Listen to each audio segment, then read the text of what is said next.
बिस्मिल्लाहिर्रहमानिर्रहीम, अस्सलाम वालेकुम।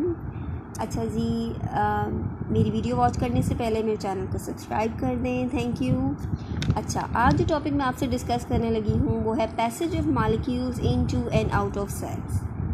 ठीक है, अब आपको पता है जो सेल है ना, हर सेल की रिक्वायरमेंट है, कुछ न्यूट्रिएंट्स उसको चाहिए और कुछ जो अंदर ज़ाहिर है उसके जो मेटाबॉलिक प्रोसेस होते हैं उन प्रोसेस की बेस पे वो कुछ प्रोडक्ट्स बनती हैं, कुछ जो सेल की रिक्वायरमेंट होती है वो सेल में ही अब्जॉर्ब हो जाती है और जो वेस्ट मटेरियल होता है वो cell out of the cell हो जाता है। तो सारा ये प्रोसेस जो है ना वो चलता रहता है। होता क्या है कि cell membrane maintain equilibrium inside cell as well as outside by exchanging matter with the cell environment according to needs। यानी कि ज़रूरत की बुनियाद पर जो है ना मैटर एक्सचेंज होता है, जो वेस्ट मटेरियल है वो आउट ऑफ द सेल हो जाता है और जो ज़रूरत की चीज़ें हैं वो या तो सेल से बाहर से अंदर आ जाता है, मॉलिक्यूल्स अंदर एक्सचेंज हो जाते हैं। ठीक है, ये सारा प्रोसेस जो है ना सेल मेम्ब्रेन के थ्रू हो रहा होता है। सेल मेम्ब्रेन जो है ना वो जो सेल के अंदर का जो बैलेंस है, इक्विलिब्रियम मीन्स के बैलेंस मेंटेन करती है सेल मेम्ब्रेन। ठीक है, तो ये इसमें मैं आपको एक बात बहुत इंपॉर्टेंट बता दूं, वो ये है कि जो सेल मेम्ब्रेन्स हैं ना वो सेमी परमिएबल मेम्ब्रेन्स हैं। क्यों सेमी परमिएबल मेम्ब्रेन्स हैं? Because they act as barrier to most but not all molecules, that is why cell membranes are called semi permeable membrane. अब सेल मेम्ब्रेन जो है ना कुछ मॉलिक्यूल्स को तो अलाउ करती हैं कि वो अंदर चले जाए, लेकिन कुछ को अंदर नहीं जाने देती। तो क्या है कि they act as semi permeable membranes. ठीक है, it may be an objective question for you, why cell membranes are semi permeable? Because they are barrier to most of the molecule but not all the molecules. ठीक है, और you can say they allow some molecules to come in and other molecule not, so they are called semi permeable membranes. ठीक हो गया। अब phenomena होता क्या है मैं आपको जो है ना बताऊँ। सबसे पहले तो मैं आपको इसकी टाइप्स बताती हूँ। टाइप ऑफ ट्रांसपोर्ट और पैसेज जो सेल का के अंदर हो रहा है, चीज़ों का अंदर और बाहर आने का जो पैसेज है, ये जो ट्रांसपोर्ट हो रही है वो किस तरह हो रही है, किसकी क्या क्या टाइप्स हैं। ठीक है, एक तो नंबर 1 पे है डिफ्यूजन। ठीक हो गया। नंबर 2 पे है facilitated diffusion. Number 3 osmosis, filtration, active transport, endocytosis, exocytosis. ठीक है, these are the 7 main points, 7 main types of transport of molecules inside or outside the cell। ठीक हो गया। सबसे पहले we will discuss about the diffusion। अच्छा जी, diffusion क्या है? What is the definition of a diffusion? Movement of molecules from an area of high concentration to an area of lower concentration that is along concentration gradient। ठीक है, higher concentration से lower concentration की तरफ movement है। अच्छा, जो diffusion है ना वो एक नेचुरल प्रोसेस है, हम इंड्यूस नहीं करते, दिस इज़ नेचुरली, यानी कि नेचुरली अकरिंग है कि कोई भी जहाँ पे, अब एक एग्जांपल आप अपनी ले लें, अगर आप रश में खड़े होंगे, बहुत ज़्यादा लोगों के अंदर खड़े होंगे, तो आपकी क्या कोशिश होगी कि हम निकल के उस जगह पे चले जाएँ जहाँ रश कम हो, लोग कम हो। आप कोशिश करेंगे कि आप जो है ना वो उस भरे लोगों से जो है ना फटाफट ऐसी जगह पे जाएँ जहाँ कम लोग हों। तो ये एक नेचुरली जो है ना अकरिंग फिनोमिना है। तो इसकी एग्जांपल, एक the most common example let me give you, जैसे कि एक परफ्यूम की बॉटल है। ठीक है, परफ्यूम की बॉटल है। ठीक है, अब ये देखें, ये परफ्यूम की बॉटल बंद है, इसके अंदर इसके सारे पार्टिकल्स हैं। जैसे ही आपने इसका ढक्कन खोलना है ना, तो आपको पूरे कमरे में ना जहाँ पर भी आपने ये रखी हुई है वहाँ पे इसकी खुशबू आने लग गई। होगा क्या, अंदर जो है ना मॉलिक्यूल्स की कंसंट्रेशन बहुत ज़्यादा थी पार्टिकल्स की। वो क्या हुआ कि आहिस्ता आहिस्ता आहिस्ता जैसे उन्हें ढक्कन खुला मिला, कोई रास्ता मिला, उन्होंने बाहर निकलना शुरू कर दिया, वहाँ जाना शुरू कर दिया जहाँ उनकी कंसंट्रेशन लोअर है, बहुत कम है या है ही नहीं, वहाँ से जो है ये मूव कर गए। ठीक है, तो this is the most common example of diffusion. अब let me give you another example of phenomena of diffusion. Diffusion में होता क्या है? अब फर्स्ट करें, हमारे पास एक कंटेनर है। ठीक है, अब ये जो है ना इस जगह पर और बीच में उनके एक जो है ना सेमी परमिएबल मेम्ब्रेन है, दिस इज़ लाइक दिस। यहाँ पर ये जो है वो बहुत ज़्यादा मॉलिक्यूल्स हैं और यहाँ पर ये कम, यहाँ हायर कंसंट्रेशन है, यहाँ लोअर कंसंट्रेशन है। अब होगा क्या, through the process of diffusion क्या होगा, ये जो हाई कंसंट्रेशन वाले मॉलिक्यूल्स हैं ना ये इधर मूव करना शुरू हो जाएंगे।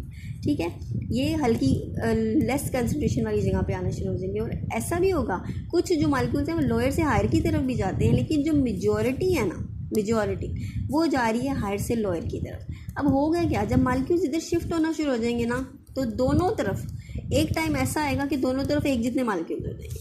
ठीक है, जितने मॉलिक्यूल्स इधर होंगे उतने ही इधर होंगे। तो ये क्या हुआ, एक स्टेट ऑफ इक्विलिब्रियम कायम हो गई, एक बैलेंस कायम हो गया कि मालिक्यूल उधर जाते जाते जाते जाते अब ऐसा एक नेट आ गया नेट स्टेट आ गई जिसमें दोनों मालिक्यूल्स जो है ना वो एक जितने हो जाएंगे और ऐसे लगेगा कोई इधर से और उधर, कोई उधर से उधर नहीं जा रहा, एक नेट स्टेट आ जाएगी। ठीक है, तो डिफ्यूजन में जो है ना इस तरह इक्विलिब्रियम कायम हो जाता है, एक नेट स्टेट आ जाती है। ठीक हो गया।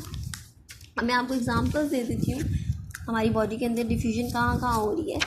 Carbon dioxide, oxygen, glucose can cross sell membrane through diffusion. ठीक है, ये सारी जो ये गैसेज हैं, ग्लूकोज है, वो जो है डिफ्यूजन के प्रोसेस के थ्रू सेल मेम्ब्रेन से क्रॉस करती हैं। इसके अलावा gas exchange in gills and lungs occurs by diffusion. Gills में भी डिफ्यूजन के प्रोसेस के थ्रू गैस एक्सचेंज होता है, ऑक्सीजन अंदर जाती है और कार्बन डाइऑक्साइड बाहर आती है। और इसी तरह जो है वो लंग्स में भी यही डिफ्यूजन का प्रोसेस ही हो रहा है हमारे।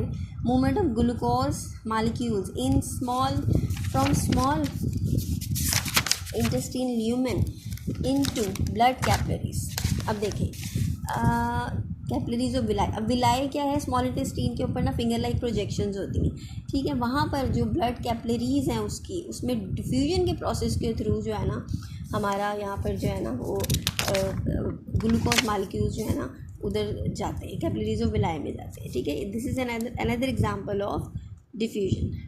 अब डिफ्यूजन किस टाइप की ट्रांसपोर्ट है, दो किस्म की ट्रांसपोर्ट मेन होती है, एक एक्टिव ट्रांसपोर्ट होती है, एक पैसिव होती है। ठीक है, पैसिव ट्रांसपोर्ट वो है जिसमें कोई एनर्जी एक्सपेंडिचर नहीं है, यानी कि हमने कुछ भी नहीं एनर्जी यूज़ की, एक नेचुरली अकरिंग प्रोसेस है, इसमें कोई एनर्जी यूज़ करनी नहीं पड़ी, खुद से हो रहा है। Cell does not expand energy when molecule diffuse across its molecule membrane through, that is why diffusion is a passive transport. ठीक है, diffusion is a passive transport. Active transport वो होती है जिसमें एनर्जी यूज़ होती है। डिफ्यूजन में कोई एनर्जी यूज़ नहीं हो रही, इसलिए डिफ्यूजन जो है ना वो पैसिव ट्रांसपोर्ट है। It may be an objective question for you whether the diffusion is a passive transport और active transport. So diffusion is a passive transport. ठीक हो गया। अच्छा जी, अब जो दूसरी है सेकेंड टाइप भी हम पढ़ लेते हैं आज ही, वो क्या है, वो फैसिलिटेटेड डिफ्यूजन है। Facilitated diffusion is another type of transport in the cell. ठीक है, many molecules do not diffuse freely across cell membrane because of their size and charge. अब क्या हुआ कि कुछ मालिक्यूल्स का साइज़ की वजह से या उसके चार्ज की वजह से क्या होता है कि वो फ्रीली मूव नहीं कर पाते, करते वो भी डिफ्यूजन ही है, हायर से लोअर कंसंट्रेशन की तरफ ही जाते हैं, लेकिन वो फ्रीली मूव नहीं कर सकते, उनको रेजिस्टेंस चाहिए होती है कोई। ठीक है, they need resistance. Let me define the facilitated diffusion. When a transport protein moves a substance from higher to lower concentration, the process is called facilitated diffusion. क्या हुआ, जब कोई ट्रांसपोर्ट प्रोटीन जो है ना किसी सब्सटेंस को हायर से लोअर कंसंट्रेशन की तरफ मूव करेगी ना, तो उसको हम फैसिलिटेटेड डिफ्यूजन कहेंगे। और जो फैसिलिटेटेड डिफ्यूजन है ना वो इस तरह ही है, क्या होता है, they are taken in and out of the cell with the help of transport protein present in the cell membrane. अभी मैं आपको पिक्चर दिखाऊंगी तो उसमें आपको नज़र आएगा कि सेल मेम्ब्रेन के अंदर जो है ना वो ट्रांसपोर्ट प्रोटीन्स मौजूद होती हैं जो कि फिर हेल्प करती हैं ऐसे मालिक्यूल जिनका चार्ज ज़्यादा होता है या चार्ज होता है या उनका साइज़ होता है, उस वजह से वो मूव नहीं कर पा रहे होते। अब जो रेट ऑफ फैसिलिटेटेड डिफ्यूजन है ना higher than that of simple diffusion. अब क्यों भाई, जाहिर है जब कोई रेजिस्टेंस मिल जाएगी, जब बंदे चार लग जाएंगे साथ मदद करने के लिए, तो काम तो जल्दी हो जाएगा ना, तेज़ हो जाएगा ना। तो रेट ऑफ फैसिलिटेटेड डिफ्यूजन जो है वो ज़्यादा है सिंपल डिफ्यूजन की निस्बत। और ये भी जो है ना वो पैसिव ट्रांसपोर्ट है, डिफ्यूजन भी पैसिव ट्रांसपोर्ट है और जो हमारा फैसिलिटेटेड डिफ्यूजन है वो भी पैसिव ट्रांसपोर्ट है, क्योंकि इसमें भी कोई एनर्जी एक्सपेंडिचर नहीं होता, ये खुद से होता है। हाँ, जो सेल मेम्ब्रेन में मौजूद ट्रांसपोर्ट प्रोटीन होती है वो हेल्प कर देती है, बस इतना सा फ़र्क है। ठीक हो गया। So let me show you the picture. So this is the picture.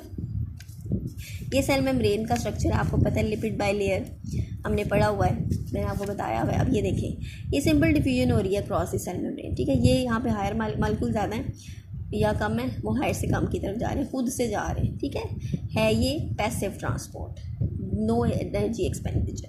और ये क्या है, ये फैसिलिटेटेड प्रोटीन, ये जो है ना फैसिलिटेटेड डिफ्यूजन हो रही है, ये ट्रांसपोर्ट प्रोटीन्स लगे हुए हैं सेल मेम्ब्रेन के अंदर, उनकी मदद से होता है। Sorry, I am so sorry. अच्छा, so this is all about diffusion and facilitated diffusion. I will discuss in my next video about other passage ways, passage types.